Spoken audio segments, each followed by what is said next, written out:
Hello friends, I am doctor Priya Ishpuniyani. I am a thoracic यानी कि chest surgeon and मेरा areas of interest होता है लंग्स, फूड पाइप यानी एसोफेगस और हार्ट के सामने का जो एरिया होता है विच इज़ कॉल्ड मीडियास्टिनम। आज मैं बात करने वाली हूँ इसोफेगस कैंसर के बारे में। इसोफेगस यानी फूड पाइप कैंसर, बहुत लोगों को पता भी नहीं होता है कि इसका भी कैंसर होता है, जिसका एक प्रकार जो है वो काफ़ी लो सोशो इकोनॉमिक स्टेटस में पाया जाता था, जो कि अब कम हो रहा है इंडिया में। लेकिन इसका जो दूसरा प्रकार है जो कि थोड़े से अपर मिडिल क्लास लोगों में मिलता है because of lot of factors which are a separate actually a place for discussion, लेकिन वो जो है वो ज़्यादातर थोड़े से अपर मिडिल क्लास या हल्के से ओवरवेट लोगों में ज़्यादा मिलता है। इसका डायग्नोसिस 3 से 4 स्टेप्स में होता है। First is clinical history. Clinical history normally होता है या तो पेशेंट को बहुत साल से एसिडिटी का तकलीफ और उसके बाद धीरे धीरे खाना निगलने में ब्लॉकेज फील होना या अटक रहा है कुछ। दूसरा, बिना कोशिश करे वज़न बहुत सारा कम होना, भूख नहीं लगना, आवाज़ बदलना, ऐसे कई सारे सिम्टम्स होते हैं। बट मोस्ट इम्पॉर्टेंट है कि आपका खाना अटकता है, खाना नीचे नहीं जाता है, पहले सॉलिड्स फिर लिक्विड्स। सेकेंड स्टेप होता है एंडोस्कोपी। हम एंडोस्कोपी करके यानी दूरबीन से, मुंह से दूरबीन डालते हैं, देखते हैं कहाँ प्रॉब्लम है, किस जगह पे है और हम उसका टुकड़ा निकालते हैं यानी बायोप्सी।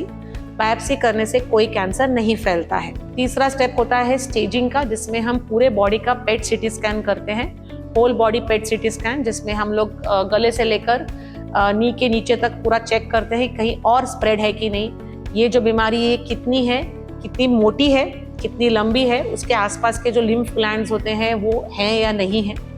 उसके हिसाब से आगे का ट्रीटमेंट डिसाइड होता है। इसकी ट्रीटमेंट के नॉर्मली 3 भाग होते हैं। एक होता है कीमोथेरेपी, एक होता है रेडिएशन और एक होता है सर्जरी।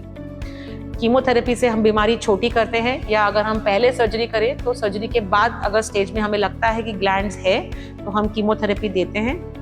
रेडिएशन 2 चीज़ों में यूज़ होता है। पहला, अगर हमें बीमारी कम करने के लिए कीमोथेरेपी और रेडिएशन साथ में देना है तो हम कई लोगों में वो देते हैं ताकि बीमारी छोटी हो और फिर उसके बाद हम सर्जरी करें। कुछ लोगों में अगर बीमारी ज़्यादा है और हम सर्जरी नहीं कर सकते तो भी हम लोग रेडिएशन देते हैं।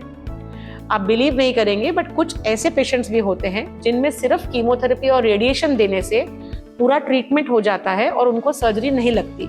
हालांकि ये कम होते हैं बट ऐसे भी स्क्वामस सेल कार्सिनोमास होते हैं।